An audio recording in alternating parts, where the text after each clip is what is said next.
प्रादीपम सोमवती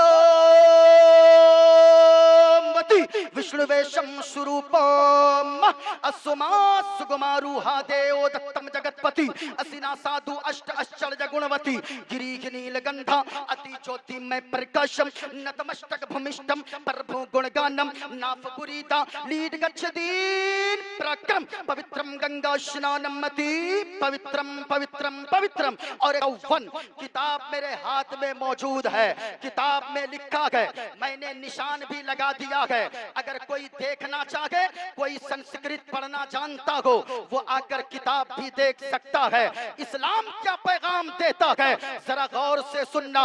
इसकी किताब कहती है, आज लोग कहते हैं मुसलमान भड़काता है, ये मौलवी साहब भड़काता है, ये मौलाना साहब भड़काता है। मैं कहना चाहूंगा, अल्लाह की कसम कहता हूं, ये जितने उलमा बैठे गए स्टेज पर, आप इनसे एक एक करके पूछिए क्या कोई मौलाना भड़काता है? ये तो कहेंगे नहीं नहीं, हमें गालियां देना हो दे दो, हम कुछ नहीं बोलेंगे, क्योंकि एक मुसलमान अपने बाप के नाम पर नहीं भड़कता है, अपनी माँ के नाम पर नहीं भड़कता है। एक मुसलमान का बच्चा अपने बहन के नाम पर नहीं भड़कता है। मुसलमान अगर भड़कता है तो मदीने वाले रसूले पाक के नाम पे भड़कता है। हमारे उलमा कहेंगे इनको तो छोड़िए, एक 8 साल के बच्चे को उठाकर पूछो, हमारी कौम का बच्चा बोलेगा सुनो सुनो हमें गालियां देनी है दे दो, हम बर्दाश्त कर लेंगे। हमारी माँ को गालियां देना है दे दो, हम बर्दाश्त कर लेंगे। हमारी बहन को गालियां देना है दे दो, हम बर्दाश्त कर लेंगे। हमारे खानदान को गालियां देना है दे दो, हम बर्दाश्त कर लेंगे। लेकिन जमाने वालों याद रखना, अगर तूने मदीने वाले मुस्तफा की शान में गुस्ताखी की तो याद रखना ये जान क्या गए, ये दौलत क्या गए, सारी कायनात को भी हम मुस्तफा के नाम पर कुर्बान करने को तैयार गए। क्योंकि हमें मदीने वाले से इश्क करना, मदीने वाले से प्यार करना बरेली के आला हजरत ने सिखाया है, हुजूर ताजुश्शरिया ने सिखाया है, आला हजरत ने बताया है। सुनो लोगो, जिंदा रहना तो ऐसे जिंदा रहना, या रसूल अल्लाह जमीनो जमा तुम्हारे लिए, मकीनो मका तुम्हारे लिए, चुनीनो चुना तुम्हारे लिए, और या रसूल अल्लाह दहन में ज़बा तुम्हारे लिए, बदन में है जान तुम्हारे लिए, और या रसूल अल्लाह हम आए यहाँ तुम्हारे लिए, उठे भी वहाँ तुम्हारे लिए। नारे तकबीर, नारे रिसालत, मसलके आला हजरत। अब जरा देखिए, अब जरा देखो प्यारे, ये मैं जो मंत्र पढ़ रहा था, किताब का नाम भागवत गीता। ये किताब वो गोरखपुर प्रेस से छपी है, किताब का नाम भागवत गीता। किताब का पेज नंबर 154 है। लिखा जाता है इस्लाम की हक्कानियत क्या है। कहा वायुर्दे यर्मुबड़ी वरुणा शशंका प्रजापतिष्ठम पर पिता महष्ट नमो नमस्ते सुशाहस्कृता पुनश्च भोयोपि नमो नमस्ते। और आगे लिखा अधर्मा भी भवात कृष्णा पर दुष्यंती कुल स्त्रिया स्त्रीषु दुष्टासु वारिष्णे जायते वर्ण शंकरा यो माम जमनाधिम चवेति लोक महेश्वरम असम्मूढ़ा समर्थेषु सर्वपापै है परमुच्यति। और आगे लिखा गणेशयम चरणम शीशमनम शशांकम चरणम शीशमनम पर्वतम चरणम शीशमनम गंगाजलम स्नानम पंडितम गौदानम स्वाहा। कल की अवतार न्यार पंतम पृथ्वी मध्यम और वसिकारतम बलवन स्वानम लम लघीयम पुष्पपनम तपस्यम वीरम महावीर गुरुम प्राणम प्रादीपम सोमवती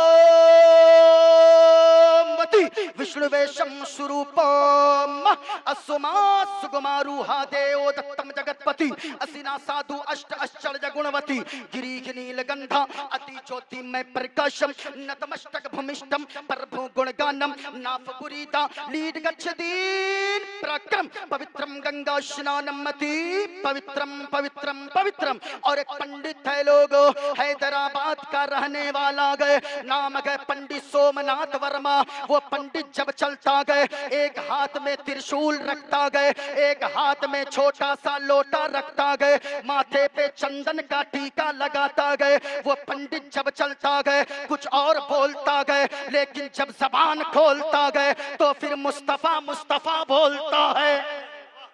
और वो पंडित कहता गए, लोगो शरणय गुरु निमगा सुख सागर, अत्याचार मगा शुभ सागर। चरणन गए गुरु नाम उजागर, कृपा करोगे शुभ नाम सुख सागर। गुरु हर कृपा मनोगर पावे, अत्याचार मगा सुख पावे। और जय गुरु नाम नम कर जय बे, बिना मुहम्मद पार न होए बे। अब आवाज खींच रहा है, आवाज खींच रहा है। बेस कम करो, आवाज बढ़ाओ। सिर्फ बेस कम करो, मशीन से, ओरिजिनल मशीन से। ताजु शरिया, ताजु शरिया। सुनना चाहेंगे? एक मर्तबा हाथों को उठाकर बोलो या रसूल अल्लाह, और प्यार से बोले या हबीब अल्लाह। अल्हम्दुलिल्लाह। आप बोलते रहो। आप देखें ये किताब क्या कहती है। भागवत गीता मेरे हाथ में है। हमारा इस्लाम क्या सिखाता है? इस्लाम मानवता का पैगाम देता है। इस्लाम इंसानियत का दर्स देता है। इस्लाम तो मानवता का दर्स देता है। इस्लाम तो भाईचारे का दर्स देता है। लेकिन लोग कहते हैं इस्लाम को मानवता नहीं आती है। सुनो प्यारे, ये उलमा बैठे गए। मैं फतवाए आलमगीरी एक दिन पढ़ रहा था, उसमें एक मसला मैंने पढ़ा तो मेरे दिमाग के दरीचे खुल गए। जो लोग कहते हैं इस्लाम अत्याचार सिखाता है, मजहब इस्लाम ने क्या पैगाम दिया? किताब का नाम फतवाए आलमगीरी। उस किताब में लिखी गए ये बात और ये मसला लिखा गया कि ऐसे तो मुसलमानों को, ऐसे तो इंसानों को नाखून अपने 40 दिन से पहले पहले काट लेनी चाहिए, क्योंकि 40 दिन से ज्यादा नाखून बढ़ाना ये मकरूए तहरीमी है। ये उलमा बैठे गए। आप पूछिए, आप डॉक्टर साहब से पूछिए, आप मुफ्ती साहब से पूछिए, 40 दिन से ज्यादा नाखून नहीं बढ़ा सकते हैं, यानी 40 दिन से पहले पहले काट लेना चाहिए। उस किताब में लिखा गया ये मसला कि अगर कोई गाय दोहने वाला हो, कोई जानवर का दूध निकालने वाला हो, कोई भैंस दोहने वाला हो, तो उस शख्स को 40 दिन तक नाखून काटने के लिए इंतजार न करना चाहिए, बल्कि वो शख्स हर हफ्ते में नाखून काट ले। आगे ये बात लिखी है इसलिए कि अगर वो नाखून बड़ा रखेगा, अगर उसके नाखून बड़े रहेंगे तो फिर कहीं वो जानवर का दूध निकालेगा तो जानवर को तकलीफ न हो जाए। मैं पूछना चाहता हूँ कि लोगों, जो मजहब जानवर के लिए इतना सम्मान करने का हुक्म देता है, जो मजहब जानवर के हुकूक के बारे में इतना ख्याल रखने को कहता है, वो मजहब इंसानों की कितनी कदर सिखाता होगा, वो मजहब मानवता का कितना सम्मान सिखाता होगा। लेकिन लोग बकवास करते हैं कि नहीं, इंसान, मुसलमानों को मानवता नहीं आती है, मुसलमानों को इंसानियत नहीं आती है। इधर देखो प्यारे, जो लोग कहते हैं मुसलमानों को मानवता नहीं आती है, एक बादशाह का आपने सुना है, आज भी हुकूमत फैसले लेती है, आज भी लोग फैसला करते हैं। लेकिन सुनो प्यारे, एक बादशाह का नाम आपने सुना है जिसको हजरत औरंगजेब आलमगीर के नाम से दुनिया जानती है। लेकिन दूसरों से पूछो, वो कहते बड़ी क्रूरता वाले बादशाह थे, बहुत ज्यादा सख्त दिल बादशाह थे। लेकिन मैं बताना चाहूंगा, हजरत औरंगजेब आलमगीर को दुनिया वालों तुमने पढ़ा नहीं है, पढ़ो, तारीख का मुताला करो। औरंगजेब आलमगीर वो बादशाह थे जो दिन में दिल्ली की तख्त पर बैठकर लोगों की फरियादें सुना करते थे, और रात को दिल्ली की जामा मस्जिद के सामने तख्त पे बैठ के फरियादें दिन में सुनकर रात को इशा की नमाज में लोग लोगों को मुसल्ले पे खड़े होकर कुरान की तिलावत सुनाया करते थे। वो हजरत औरंगजेब आलमगीर है।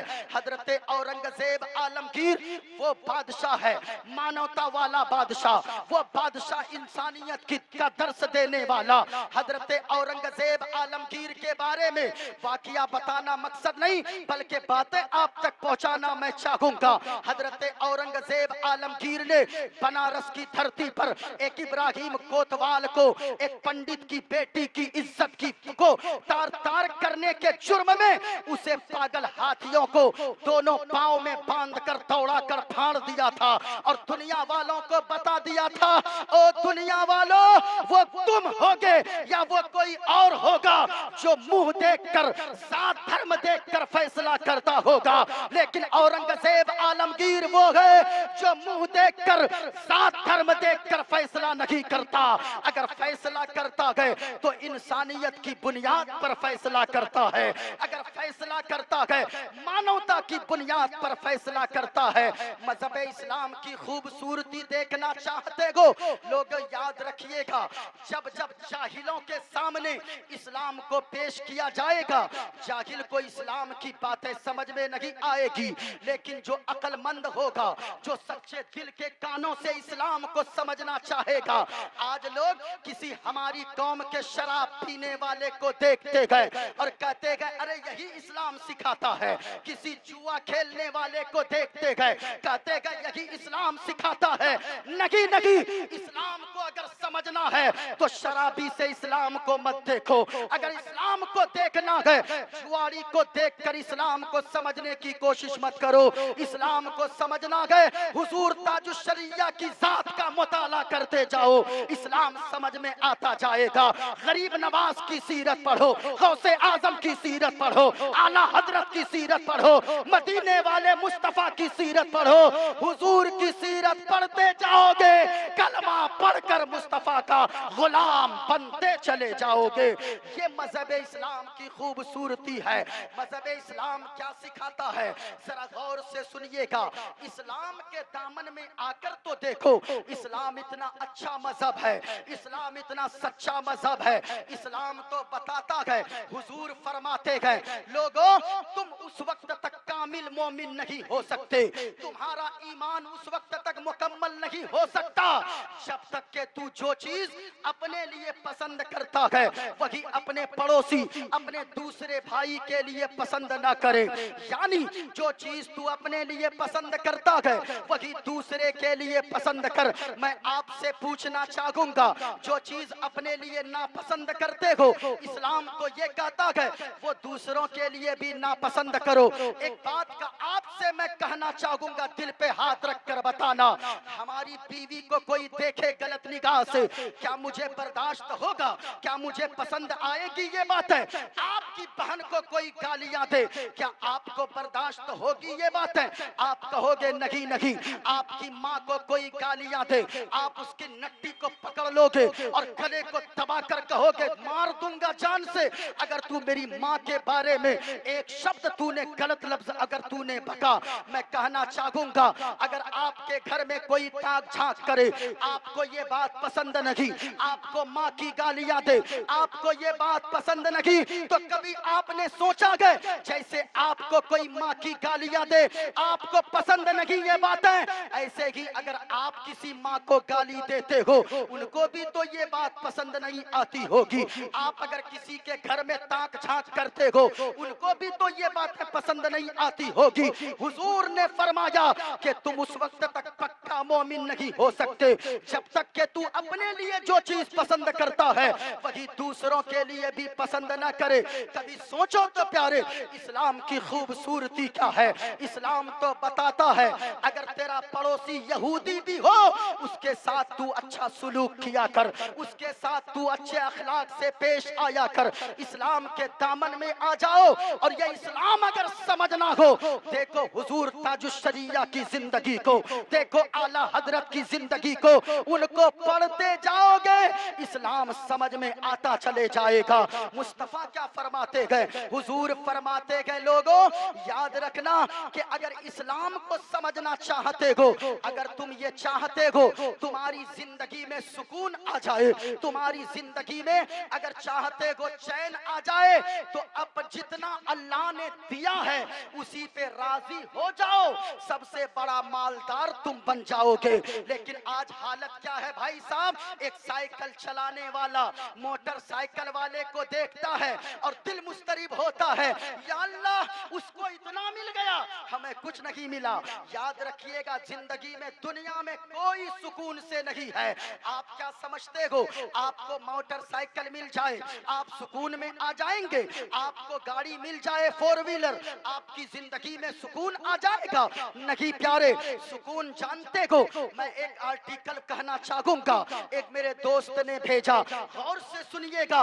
उस आर्टिकल में लिखा था एक कौवा, कौवा कौवा समझते हो आप, एक कौवा काले कलर का कौवा, वो कौवा काला रंग का जो दिन भर काई काई करता है, तो वो कौवा एक दिन अपने रंग को देखा, बड़ा परेशान हो गया, वो उड़कर बगुला के पास गया, कहने लगा बगुला मेरा भाई तू कितना खूबसूरत है, तेरा रंग कितना उजला है, अरे तू तो इतना खूबसूरत है और मैं ठहरा काला कलौटा कौवा, मैं जिसके भी दीवार पे जाकर बैठूं बच्चियां मुझे तीर का निशाना लगाकर भगा देती है, माँ देखे वो भी उड़ाती है, बेटी देखे वो भी भगाती है, किसी के घर के छत पे जाकर बैठूं वो भी भगा देता है, और मैं काए काए करता हूँ, मेरी बोली को कोई पसंद नहीं करता है। जब कौवे ने इतना कहा तो बगुला कहने लगा, ओ बगु कौवा मेरा भाई तू क्या समझता है मैं सुकून में हूँ? नहीं नहीं, अरे मैं क्या खूबसूरत हूँ, मेरा रंग तो सिर्फ उजला है, मेरा रंग तो सिर्फ सफेद है, मैं चाहता हूँ कि तोते को जब देखता हूँ तो मेरे मुंह में पानी आ जाता है, मैं सोचता हूँ तोता कितना खूबसूरत है। कहा तोते को जाकर देखो, वो हरे रंग का तोता जिसके गले में लाल कलर का पट्टा भी डला होता है, उस तोते को देखोगे इंसान मोहब्बत करता है, मिट्टू मिट्टू बोलता है, लोग उनसे मोहब्बत से घर में पालते हैं। वो कौवा उड़ा बगुला को छोड़ के और पहुंच गया तोता के पास, कहा कि तोता मेरा भाई तू कितना सुकून में है, तू कितना खूबसूरत है, तेरा रंग हरा है, तेरा रंग कितना खूबसूरत है, वो हरा रंग, वो गले में लाल कलर का पट्टा, वो तेरे चोंच, वो तेरी खूबसूरत मीठी मीठी बोली, जब तू बोलता है लोगों के दिल को तू जीत लेता है। लोग तुझे कभी सेब खिलाते हैं, कभी अमरूद खिलाते हैं, कभी हरी मिर्च खिलाते हैं, तू कितना खुशनसीब है। तोता कहने लगा कौवा मेरा भाई तू क्या समझता है मैं खुश हूँ? अरे नहीं नहीं, मैं तो अपने रंग को देखता हूँ, और जब मोर को देखता हूँ तो मेरा रंग फीका पड़ जाता है, मैं बेचैन हो जाता हूँ। मोर कहाँ मिलेगा? कहा देखना हो चले जाओ पटना चिड़ियाघर में, वहां जाओगे तुम्हें कटिहार के लोग भी मिलेंगे, तुम्हें पूर्णिया के लोग भी मिलेंगे, तुम्हें किशनगंज और भागलपुर के लोग भी मिलेंगे। तुम वहां जाओगे जब देखोगे मोर को हर पंख पे अलग अलग रंग चढ़ा है, उनको देखकर जब वो नाचना शुरू कर दे तो लोगों के दिल को जीत लेता है। अब वो कौवा पहुंचा पटना के चिड़ियाघर में और जाकर देखा वो मोर एक बड़े से पिंजरे में बंद है, लेकिन लोग, दिन का वक्त था, लोग कोई पत्थर मारता है, कोई कंकर मारता है, कोई ढेला मारता है, मोर परेशान रह रहा है। लेकिन शाम का वक्त हो गया, भीड़ छट गई, कौवा पहुंचा, जाकर कहने लगा मोर मेरा भाई तू कितना खूबसूरत है, मैं ठहरा काला कलौटा कौवा, न तो बोली मेरी किसी को पसंद है, न तो मेरा रंग किसी को पसंद है, लेकिन तू तो इतना खूबसूरत है कि तेरे हर हर पर पे, हर हर पंख पे अलग अलग रंग चढ़े गए। ओ मोर तू कितना खूबसूरत है। इतना सुनना था, मोर कहने लगा कौवा मेरा भाई अरे इस खूबसूरती की वजह से तो मैं बड़े से जाल में मैं कैद कर दिया गया हूँ, बड़े से घर में जाला लगाकर बंद कर दिया गया हूँ। ऐसी खूबसूरती का क्या फायदा जो मुझे मन मर्जी के मुताबिक मुझे उड़ने न दे, मुझे टहनी टहनी बैठने न दे। ओ कौवा तू मुझसे खूबसूरत है, तेरी जिंदगी मुझसे अच्छी है, कम से कम तू काला है तो क्या हो गया, जब जी चाहता है जिस दरख्त पे चाहो बैठ तो सकते हो, जिस टहनी पे चाहो बैठ तो सकते हो। इतना सुनना था तो वो कौवा उड़ के टहनी पे जाकर बैठ गया, मोर देखता रह गया। मैं आपसे भी कहना चाहूंगा, आज यही हालत मुसलमानों की हो गई है। हम क्या करते हैं, हमको अल्लाह ने साइकिल दिया है, हम मोटरसाइकिल वाले को देखते हैं और सोचते हैं वो बड़ा अच्छा खुश होगा, वो अच्छा होगा, उनकी जिंदगी में सुकून होगा। लेकिन याद रखना, कभी मोटरसाइकिल वाले से पूछो, वो सोचता या अल्लाह उसको मारुति कार है, हमको सिर्फ मोटरसाइकिल। अब वो परेशान रहता है। अब फोर व्हीलर वाले से पूछो, वो सोचता या अल्लाह वो हेलीकॉप्टर वाला और मेरे पास सिर्फ फोर व्हीलर, या अल्लाह उसकी तरह हो जाता, कितना सुकून में होता। याद रखना, अगर सुकून चाहते हो जिंदगी में तो आपको बंगले में सुकून नहीं, सोफे में सुकून नहीं। अगर सुकून चाहते हो, मुस्तफा फरमाते गए, अपने से ऊपर वालों को मत देखो, ऊपर वालों को देखोगे तुम परेशान हो जाओगे, नीचे वालों को देखोगे अल्लाह का शुक्र अदा करते नजर आओगे। इसलिए लोगों, अल्लाह का शुक्र अदा करो। इस्लाम क्या सिखाता है? इस्लाम कहता है तुम जितना अल्लाह ने तुझको दिया है उसी पे राजी हो जा, तू सबसे बड़ा मालदार हो जाएगा, तुझसे बड़ा मालदार फिर कोई नहीं होगा। सुनो प्यारे, इस्लाम के दामन में आकर देखो क्या खूबसूरती इस्लाम की है। इस्लाम तो बताता है अगर भाईचारे से रहो, मोहब्बत के साथ रहो। हुजूर ने फरमाया अगर कोई भाई एक दूसरे भाई को सलाम कर दे तो जो पहले सलाम करेगा वो पहले जन्नत में जाएगा। अल्लाह अकबर। कभी आपने सोचा है, अपने भी अपने मुआशरे का जायजा ले प्यारे, और गौर से सुनिएगा। आज जो मैं बताने वाला था, मेरी बात इधर न चले जाए, चली जाए, गौर से सुनिएगा। मैंने आयते करीमा पढ़ी है, फातिरस समावाति वल अर्द, ऐ जमीनों आसमान के पैदा करने वाले, अनत वलिय्यी फिद दुनिया वल आखिरा, तू मेरा दोस्त बन जा दुनिया में भी और आखिरत में भी। लेकिन एक बात मैं आपसे कहना चाहूंगा, अल्लाह खुद फरमा रहा है मेरे बंदो ये दुआ मांगो अल्लाह से, ये दुआ मांगो मौला तू मेरा दोस्त हो जा दुनिया में भी और आखिरत में भी। लेकिन आप बताओ क्या अल्लाह किसी शराबी का दोस्त हो सकता है? जरा पूरा मजमा बोल कर बताइए, क्या किसी शराबी से अल्लाह दोस्ती करेगा? नहीं करेगा। किसी जुआरी से अल्लाह दोस्ती करेगा? नहीं करेगा। किसी पापी से और बदमाश से अल्लाह दोस्ती करेगा? नहीं करेगा। लेकिन याद रखिएगा, गौसे आजम फरमाते गए कि तुम 12 चीजें अपने अंदर दाखिल कर लो, 12 खसलतें अपने अंदर शामिल कर लो, तुम जमीन पे चलोगे अल्लाह का दोस्त रहोगे, कब्र में जाओगे वहां भी अल्लाह का दोस्त बनकर उठाए जाओगे। याद रखना, हुकूमत की कुर्सी पा जाना ये कमाल की बात नहीं है, दौलत आ जाना ये कमाल की बात नहीं है, मकान बना लेना ये कमाल की बात नहीं है, अल्लाह का दोस्त बन जाना ये कमाल की बात है। क्योंकि हुकूमत वालों को मरने के बाद लोग याद नहीं करते गए, पैसे वालों को लोग डर से तो सलाम कर सकते गए लेकिन मरने के बाद याद नहीं कर सकते गए। क्या ताजुश्शरिया अरबपति थे? क्या 100 बीघा जमीन के मालिक थे? आज भी ताजुश्शरिया का नाम जिंदा है। कभी सोचा गए आपने ताजुश्शरिया कौन गए? ताजुश्शरिया वो गए, अगर किसी आलिम से पूछेंगे, आशिकों की जबान अलग अलग होगी, आलिम से पूछिए ये कहेंगे हमने अपने जमाने में ताजुश्शरिया से बड़ा आलिम नहीं देखा है। किसी हदीस पढ़ने वाले से पूछिए ये कहेंगे हमने अपने जमाने में इतना बड़ा मुहद्दिस नहीं देखा है। किसी भी आप अगर मुफक्किर से पूछिए वो कहेंगे हमने अपनी जिंदगी में इतना बड़ा मुफक्किर हमारी निगाह ने नहीं देखा है। आप किसी नमाजी से पूछिए वो कहेंगे हमने इतना बड़ा मुत्तकी परहेजगार नहीं देखा है। ताजुश्शरिया कौन है? वो ताजुश्शरिया रहकपुर वालों, तुम अपनी किस्मत पे नाज करो कि तुम ताजुश्शरिया का जिक्र मनाने का हिस्सा तेरी झोली में आ गया है। तुम खुशनसीब हो।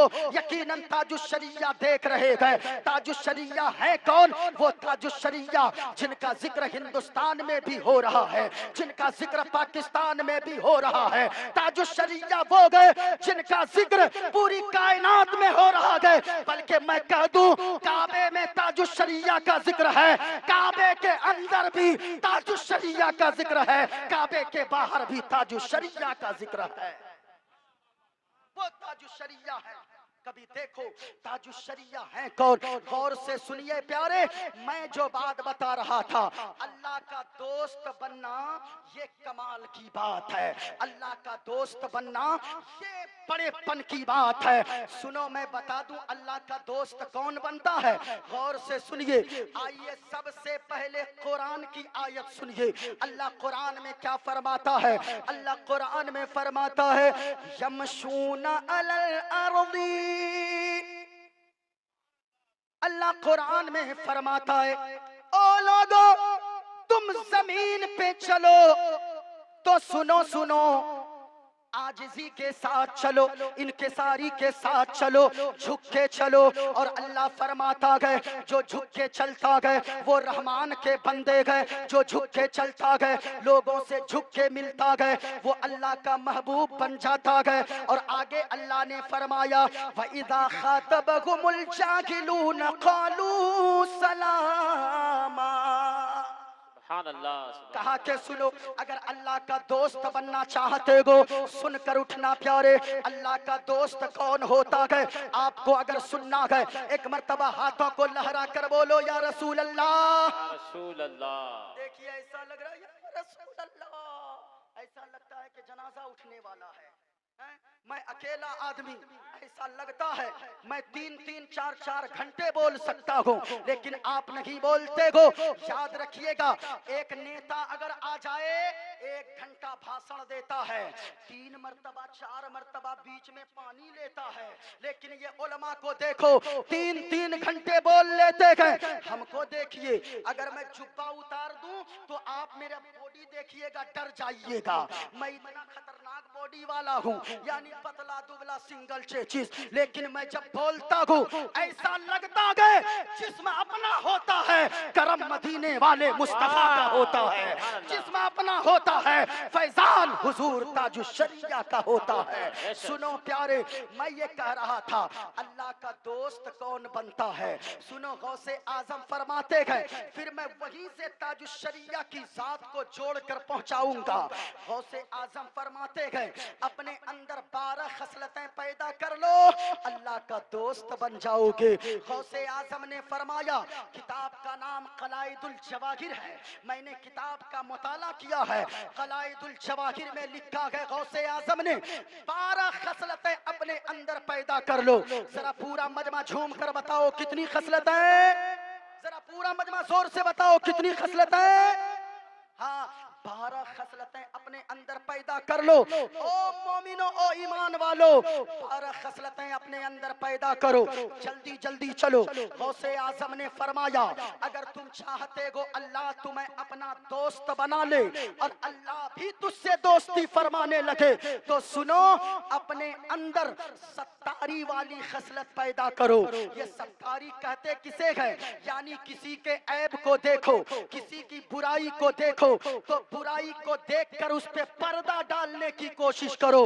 अगर तुम पर्दा डाल दोगे, किसी की बुराई को देखकर उसको तूने दबा दिया, उसको तूने छुपा दिया, लोगों के सामने उसे तूने रुसवा न किया, तो मुस्तफा फरमाते गए जो दुनिया में किसी की पर्दा पोशी करेगा, कयामत के दिन अल्लाह उसके गुनाहों पे पर्दा डाल देगा, उनके गुनाहों पे पर्दा डालकर जन्नत का परवाना अता फरमा देगा। लेकिन आज हालात क्या है देखिए, फारूक आजम की जिंदगी को, हजरत फारूक आजम है, एक मर्तबा रात में गश्त कर रहे गए, गश्त कर रहे गए, चल रहे गए, चल रहे गए, हजरत फारूक आजम ने देखा अंदर से एक दीवार के उस तरफ से एक आवाज आ रही है। हजरत फारूक आजम दीवार को तड़प के जब अंदर गए तो देखा एक बूढ़ा शख्स शराब पी रहा है। अल्लाह अल्लाह, वो बूढ़ा शराब पी रहा था। हजरत फारूक आजम को जब देखा, सर को शर्म के मारे झुका दिया। हजरत फारूक आजम ने फरमाया, ओ इंसान, अरे बूढ़ा हो गया है, अल्लाह के हक को पामाल कर रहा है, तुझे शर्म नहीं आती है? इतना सुनना था। बूढ़ा शर्म के मारे पानी पानी हो गया। हजरत फारूक आजम चल दिए, लेकिन वो बूढ़ा जब देख लिया कि फारूक आजम ने मुझे शराब पीते हुए देख लिया है, वो बूढ़ा पहले तो मस्जिद भी नमाज पढ़ने जाता था, अब शर्म के मारे मस्जिद भी जाना छोड़ दिया। अल्लाह अल्लाह, जब मस्जिद जाना छोड़ दिया ना, 2-3 महीने गुजर गए। 2-3 महीने के बाद फिर मस्जिद गया। अचानक एक दिन कोने में खड़े होकर नमाज की नीयत बांध लिया, सलाम फेरा।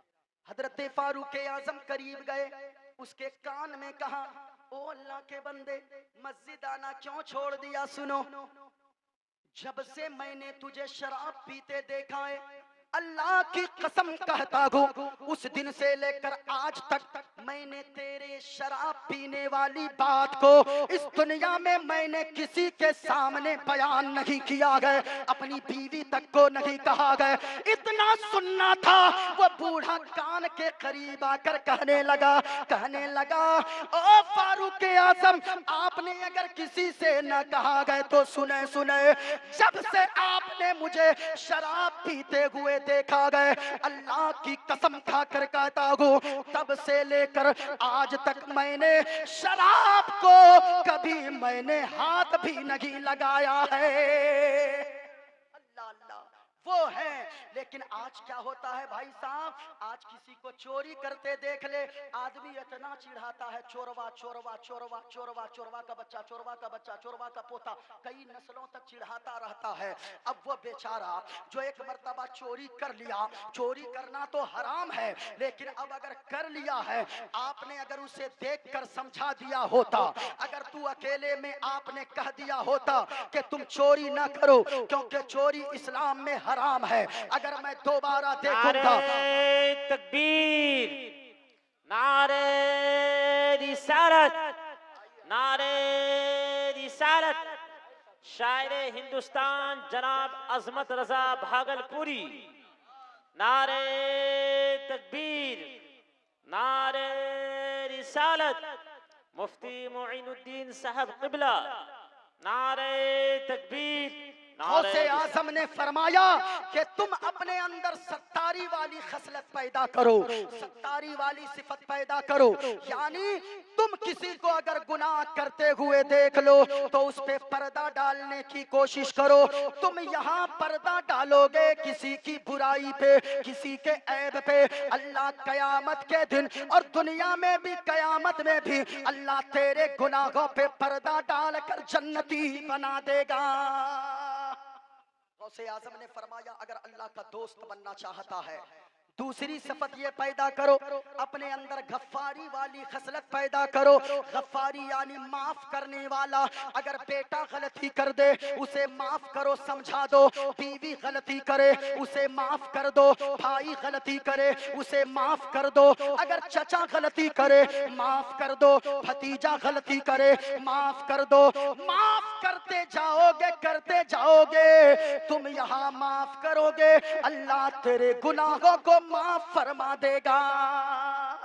अल्लाह का दोस्त बनना चाहते हो, सत्तारी वाली खसलत पैदा करो, गफ्फारी वाली खसलत पैदा करो। और फरमाया कि सच बोलने वाला बन जाओ।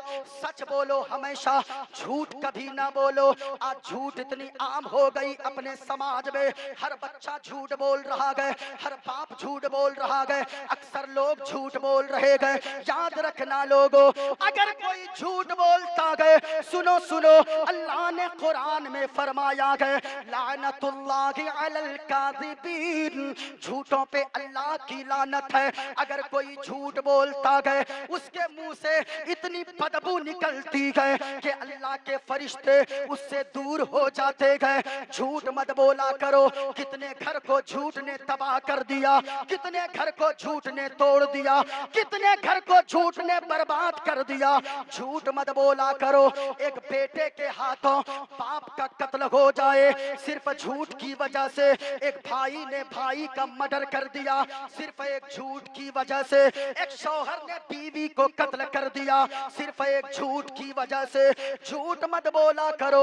अगर झूठ बोलते जाओगे, सारी बुराइयों का जड़ ये झूठ है। एक झूठ अगर कोई बोलता गए, कई झूठ उसे बोलने पड़ते गए। हमेशा सच बोला करो। तुम सच बोलते जाओगे, इसकी बरकत अल्लाह आपकी नस्लों में देता चला जाएगा। झूठ मत बोला करो। ये झूठ कितनी बड़ी तबाही लाती है। एक बादशाह था। वो बादशाह एक मर्तबा अपनी बीवी रानी के साथ बाजार गया नौकर खरीदने। पहले के जमाने में नौकर खरीदे जाते थे, गुलाम खरीदे जाते थे। वो बादशाह अपनी बीवी को साथ लेकर बाजार गया। वो बाजार में जाकर देखा गुलाम बिक रहे गए, नौकर बिक रहे गए। एक नौकर का मालिक आवाज लगा रहा था, ओ अल्लाह के बंदे, ले लो ये नौकर की कीमत 10 लाख है। आगे बढ़ा, किसी ने कहा 5 लाख है। आगे बढ़ा, कहा कि इस नौकर की कीमत 2 लाख है। लेकिन एक ऐसा गुलाम का मालिक था, एक ऐसा नौकर बेचने वाला था जो आवाज लगा रहा था, ओ दुनिया वालों, ले लो इस गुलाम की कीमत सिर्फ 5000 है। कितनी कीमत है? पूरा मजमा बोलकर बताओ कितनी कीमत है। पूरा मजमा झूम कर बताएं कितनी कीमत है। 5000। जब इतना सुना तो वो बीवी रानी कहने लगी बादशाह से कि बादशाह कुछ मत देखिए, कहीं 5 लाख कहाँ 5000 ले लीजिए, गुलाम बड़ा सस्ता गुलाम है। कहने लगा बादशाह, चुप रहो, कुछ न कुछ कमी उसमें जरूर होगी, कुछ न कुछ कमी जरूर होगी। जब इतना सुना ना, कहने लगे अच्छा चलिए ना पता कर लेते हैं। बादशाह पहुंचा, कहा क्या मालिक गुलाम का सुनो, गुलाम बेचेगा? कहा कि हाँ बेचने ही तो लाया हूँ बादशाह। कहा कि सच बताओ, कोई गुलाम की कीमत 5 लाख रखा है, कोई 3 लाख रखा है, कोई 2 लाख रखा है, कोई 50,000 रखा है, लेकिन सिर्फ तू 5000 रखा है। आखिर वजह क्या है? कौन सी कमी है इसमें? कौन सी कमी है? बुराई क्या है? क्या बात है जो 5000 कीमत है? कहा बादशाह कोई कमी नहीं है, सिर्फ कमी एक ही है, ये साल भर सच बोलेगा, बड़ी खिदमत करेगा, बड़ी फरमाबरदारी करेगा, सारी बात मानेगा, लेकिन साल में एक दिन ऐसा आएगा जिसमें साल भर में एक दिन ये पूरा दिन झूठ ही झूठ बोलेगा। बस यही कमी है। बीवी कहने लगी बादशाह बड़ा अच्छा मौका है, ले लीजिए। अरे एक दिन की तो बात है, पूरा साल तो खिदमत करेगा।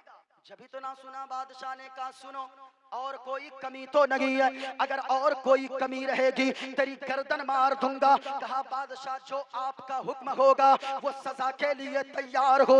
इतना सुनना था, वो बादशाह 5000 दिया, गुलाम को लेकर घर चला गया।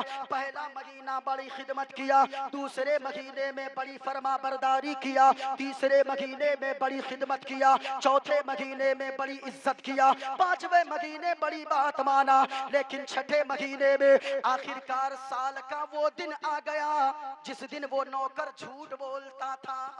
जब वो दिन आया ना, चला गया सबसे पहले रानी के पास गया। कहा कि रानी साहिबा आपको पता है आपका जो शौहर है बादशाह सलामत, उसका चक्कर फलानी औरत के साथ चल रहा है।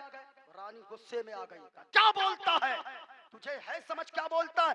बादशाह ऐसा नहीं कर सकते। कहा के मानना है मानिए, नहीं मानना है मत मानिए, लेकिन आपकी जगह पे जब इस महल में दूसरी रानी बनकर आएगी तब आपको पता चलेगा, तब आपको समझ में आएगा। इतना सुनना था। अब औरत औरत होती है, फितरी तौर पे परेशान होने लगी, जहनी तौर पे टेंशन में आ गई। कहने लगी कि ओ गुलाम सुनो सुनो, अरे अगर उसका चक्कर किसी के साथ है तो इसका हल भी तो कोई ना कोई होगा, कोई ना कोई बात तो खत्म करने की कोई तावीज आएगी। इतना सुनना था। गुलाम ने कहा एक तावीज मैं जानता हूँ। कहा क्या करना होगा, कितने पैसे लगेंगे? कहा कोई पैसा नहीं लगेगा, सिर्फ ये करना है अपने शौहर के गर्दन के 2-4 बाल काट कर लाना है, उस बाल को कागज में रख के तावीज बनाऊंगा और वो तावीज आप पहनोगी। बादशाह का दिल दूसरी औरत से खत्म हो जाएगा, आपकी मोहब्बत में दोबारा बादशाह गिरफ्तार हो जाएगा। जब इतना सुनी ने कहा रे यही काम है, यही बात। कहा कि कैसे काट के लाऊंगी गर्दन के बाल, दाढ़ी के बाल? कहने लगा कि अरे क्या है, आपके शौहर हैं, आप तो कभी भी जाकर ला सकते हैं। जब इतना सुनी ना, जब इतना सुना गुलाम ने, वो बीवी से, वो बादशाह की बीवी से, रानी से कहा कभी भी जा सकते, रात को सोए रहेंगे, जाके काट लीजिएगा, आपके शौहर हैं। जब इतना सुनी कहा ठीक है, अब इसको तो समझा दिया। अब वो बादशाह के पास पहुंच गया नौकर और कहने लगा बादशाह आपको कुछ पता है? का क्या पता है? का खबर लाया हूँ। का क्या खबर? कहा कि आपकी जो बीवी है रानी साहिबा, इसका चक्कर फलाना मर्द से चल रहा है। कहा गुस्ताख क्या बात करता है? कहा कि बादशाह मानना है मानिए, ना मानना है मत मानिए, लेकिन एक बात याद रखिएगा, रात में सोइएगा नहीं, आज रात में आपका मर्डर करने आएगी। अब जब इतना सुना ना, कहा कि अच्छा, अगर गलत खबर होगी तुझे मौत के घाट उतार दूंगा। कहा बादशाह जो सजा दीजिएगा मंजूर है, मगर जगे रहिएगा। अब बादशाह रात में सोया नहीं, वो मटियाए हुआ रहा, मटियाए हुआ। अरे मटियाना जानते हैं ना, अलमाशिक साहब, मरगूब भाई, अजमत भाई, कैसर भाई, वो सोया हुआ आदमी को 2 बूंद पानी डालिएगा वो छटपटा के उठ जाएगा, और अगर कोई बदमाश मटियाया रहेगा उस पे 2 बूंद नहीं 2 बाल्टी पानी डाल दीजिए वो नहीं उठेगा।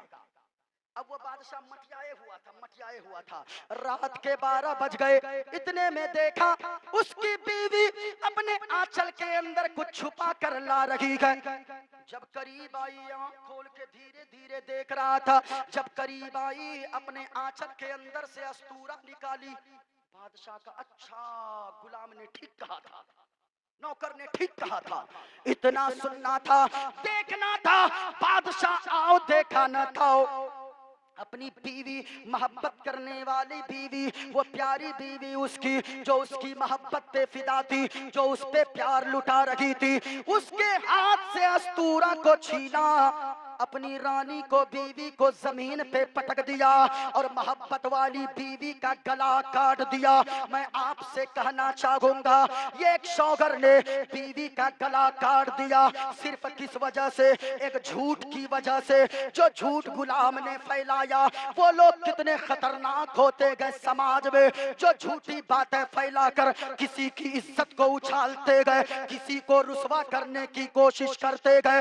याद रखना, झूठ बोलने वालों, तू किसी की इज्जत को उछालना चाहेगा, इज्जत देने वाला अल्लाह है, जलील करने वाला अल्लाह है। अल्लाह ने फरमाया व तो इज्जो मन तशा व तो जिल्लो मन तशा बियदिकल खैर। अल्लाह जिसे चाहता है इज्जत देता है, अल्लाह जिसे चाहता है जलील करता है। इसलिए आप अगर चाहते हो हम झूठ बोलकर किसी को जलील कर देंगे, आप जलील हो सकते हो, लेकिन अल्लाह जब तक उस बंदे के बारे में न चाहेगा तब तक वो बंदा जलील नहीं हो सकता है। आप अगर चाहते हो आप इज्जत वाले बन जाओ, आप दूसरे की इज्जत करो, अल्लाह आपको इज्जतदार बना देगा। झूठ मत बोलो, हमेशा सच बोला करो, हक बोला करो, नमाज की पाबंदी किया करो। हक बोलने वाले बहुत कम लोग दुनिया में हैं। हक बोलने वाला मौलाना भी बड़ा कम मिलता है, लेकिन रहकपुर की मिट्टी को सलाम, इस मिट्टी ने एक ऐसे लाल को जन्म दिया है जिस लाल ने जब भी बोला है स्टेज पे चढ़ के बोला है, छुप के नहीं बोला है। जब भी बोला है लोगों के सीने पे चढ़ के बोला है और बता दिया गया दुनिया वालों, खलीफे हुजूर ताजुश्शरिया को अगर देखना हो तो फिर हुजूर अल्लामा डॉक्टर शहरयार रजा कादरी साहब की जात को देखो। अल्लाह की कसम हक बोलने वाले आलिम भी आपको कम मिलेंगे। आज हक कौन बोलता है भाई? आज एक बाप अपने बेटे से नहीं कहता बेटा तू नमाज क्यों नहीं पढ़ता। एक पीर साहब का बेटा अगर हाथ में कड़ा पहने रहे कोई नहीं कहता कि आप पीर साहब का बेटा है कड़ा काहे पहने हैं, बल्कि पीर साहब का बेटा अगर कड़ा पहन ले, अगर पीर साहब का बेटा सोने की अंगूठी पहन ले तो लोग कहते हैं ये मार्फत की बात है हजरत, आप लोग नहीं समझिएगा, आप लोग तो मौलाना साहब लोग हैं। सुनिए, पीर साहब का बेटा हो चाहे मुरीद हो कोई भी हो, मर्द के लिए 4.5 माशा से कम की एक अंगूठी, 4.5 माशा जिसका वजन हो सिर्फ एक अंगूठी एक नग वाली पहनना जायज है। लेकिन ये हक बात कौन करेगा? कोई नहीं बोलना चाहता है। लेकिन सुनो सुनो, आला हजरत की जात को देखो। आज बाप बेटे से हक नहीं बोल पाता, शौहर बीवी से हक नहीं बोल पाता, भाई भाई को हक नहीं बोल पाता, माँ बेटी से हक नहीं बोल पाती, इमाम मुक्तदी से हक नहीं बोल पाता। डर की वजह से लोग डरते गए। लेकिन आला हजरत की जिंदगी को देखा, उनके पीरो मुर्शिद की खानकाह मारेहरा मुतहरा से एक वो उनके पीर साहब के साहबजादे आए, हाथ में सोने की अंगूठी पहने थे। आला हजरत ने क्या फरमाया? झिझक नहीं दिया। आज हम जैसा मौलाना अगर किसी को देखते हैं झिड़क देते, तुम अंगूठी पहना है, शर्म नहीं आती, पीर साहब का बेटा है, तुम मौलाना साहब का बेटा है और ये करता है, यानी ये हमारे तेवर होते गए। आला हजरत के अखलाक को देखे, आला हजरत के किरदार को देखे। आला हजरत ने फरमाया, साहबजादे आपने जो ये अंगूठी सोने की पहनी है ना, आप मुझे तोहफे में दे दे तो क्या ही बात हो जाए। मचल गए साहबजादे, पीरो मुर्शिद के साहबजादे गए, मचल गए और अपनी अंगूठी सोने की उतारा, आला हजरत के हाथ में दे दिया। आला हजरत ने खुद नहीं रखा, अपनी बीवी को नहीं दिया, अपनी बच्ची को नहीं दिया। आला हजरत ने लिफाफे में सोने की अंगूठी को पैक किया, पता लिखा साहबजादे की अम्मी का, मारेहरा शरीफ भिजवा दिया।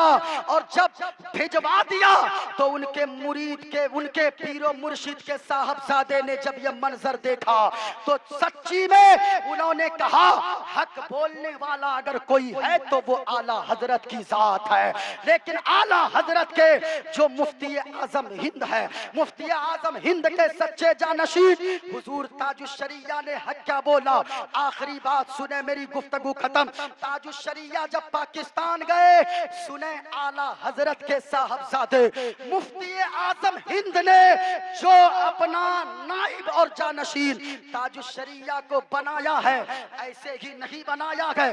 ताजुश्शरिया पाकिस्तान गए, पीर अजमल कादरी फरमाते गए, जब ताजुश्शरिया पाकिस्तान आए, पाकिस्तान में बहुत बड़ी कॉन्फ्रेंस थी। हजरत ताजुश्शरिया को खिताब करना था कॉन्फ्रेंस से। हुजूर ताजुश्शरिया पहुंचे, वहां पे बगदाद से एक साहबजादा, गौसे आजम के खानवादे का साहबजादा, वो स्टेज पर पहले से बैठे थे, जो गले में टाई लगाकर, जो वो यानी पैंट और शर्ट पहन कर बैठे थे। लोग हाथ चूम रहे थे। बड़ा से बड़ा मौलाना पाकिस्तान का बोलने वाला नहीं था। कौन बोले? गौसे आजम के खानवादे से आया है। कौन बोले? जो इतने बड़ी खानका से आया है। कौन बोले? पीर साहब का बेटा है। लेकिन बाहर ताजुश्शरिया, ताजुश्शरिया की हिम्मत को सलाम, ताजुश्शरिया की जुर्रत को सलाम, ताजुश्शरिया की हदगोई को सलाम। हुजूर ताजुश्शरिया स्टेज पर पहुंचते गए और फरमाते गए, जब तक कुफ्र साबित न हो जाए, जब तक तक कुफ्र साबित ना हो जाए तब तक सैयदजादों का एहतराम करना जरूरी है, तब तक सैयदजादों का एहतराम करना फर्ज है। जब तक कुफ्र साबित ना हो जाए। और हुजूर ताजुश शरिया उस खानवादे गौसे आजम के साहबजादे के पास गए और कान में कहा, हुजूर आप तो गौसे आजम के साहबजादे गए, आप तो खानवादे बगदाद से तशरीफ लाए गए, आप तो खानवादे गौसे आजम के चश्मो चिराग हैं। क्या ही अच्छा होता आपके जो बदन पे ये टाई लटक रही है सीने पे, ये आपका लिबास नहीं है। क्या ही अच्छा होता अगर गौसे आजम के साहबजादे के जिस्म पे इस्लामी लिबास होता, तो क्या ही अच्छा होता। इतना सुनना था उस पीर साहब ने, खानवादे गौसे आजम के साहबजादे ने माइक को पकड़ा और खड़े हो गए और ऐलान किया, ओ लोगों, मैंने आज तक सुना था कि कोई हक बोलने वाला आलिम होता है, आज मैंने हक बोलने वाले मौलाना को निगाहों से देख लिया है, आज मैंने हक बोलने वाले मौलाना का दीदार कर लिया है। और कहा कि ओ कॉन्फ्रेंस में बैठने वालों, मैं सच्ची तौबा करता हूँ और मैं वादा करता हूँ कि आज के बाद मेरा जिस्म भी इस्लामी होगा, मेरा लिबास भी इस्लामी होगा। वो ताजुश शरिया है, हक बोलने वाले ताजुश शरिया। ताजुश शरिया की आप याद मनाते हो, बहुत बड़ी बात है। आप और हम खुश नसीब हैं कि ताजुश शरिया का जिक्र सुनने को मौका मिला है। जितने लोग यहाँ पर बैठे हैं, पूरा मजमा जितने लोग बैठे हो, आपसे मैं गुजारिश करूंगा, नमाज पढ़िए, माँ बाप की कद्र कीजिए, सच बोलिए, हक बोलिए, कभी भी झूठ न बोलिए, समाज में फसाद नहीं फैलाइए, बल्कि आप भी सच्चे बनिए, अपनी औलाद को भी सच्ची बनाइए। पूरा मजमा पढ़ ले, अस्तगफिरुल्लाह रब्बी मिन कुल्ले ज़ंबि व अतूबु इलैह। कलमा शरीफ पढ़ ले पूरा मजमा, ला इलाहा इल्लल्लाह। बुलंद आवाज से पढ़ लो, ला इलाहा। आप नहीं पढ़ रहे, पूरा मजमा। ये दिल इश्क़ नबी में गर मचल जाए तो अच्छा है, ये दिल इश्क़ नबी में गर मचल जाए तो अच्छा है। मोहम्मद कहते कहते दम निकल जाए तो अच्छा है। पूरा मजमा पढ़ लो, ला इलाहा इल्लल्लाहु मुहम्मदुर रसूलुल्लाह। बुलंद आवाज से बोलो, सबसे अच्छा मजहब, ऊंचा बोलो पूरा मजमा यहां से लेकर वहां तक, सबसे अच्छा मजहब मजहब इस्लाम है। इस्लाम की फितरत ने कुदरत ने लचक दी है, उतना ही ये उभरेगा जितना के तुम काटोगे। इस्लाम था, इस्लाम है, इस्लाम। पूरा मजमा हाथों को उठा लो, शामियाना और ये जमीन फिजा गवाह हो जाए, बुलंद आवाज से, इस्लाम था, इस्लाम है, इस्लाम। कुरान था, कुरान है, कुरान। इस्लाम की गर्दन पे हुसैन इब्ने अली का एहसान था, एहसान है, एहसान रहेगा। वाखिरु दावाना अनिल हम्दुलिल्लाहि रब्बिल आलमीन। अस्सलामु अलैकुम व रहमतुल्लाहि तआला व बरकातुहू।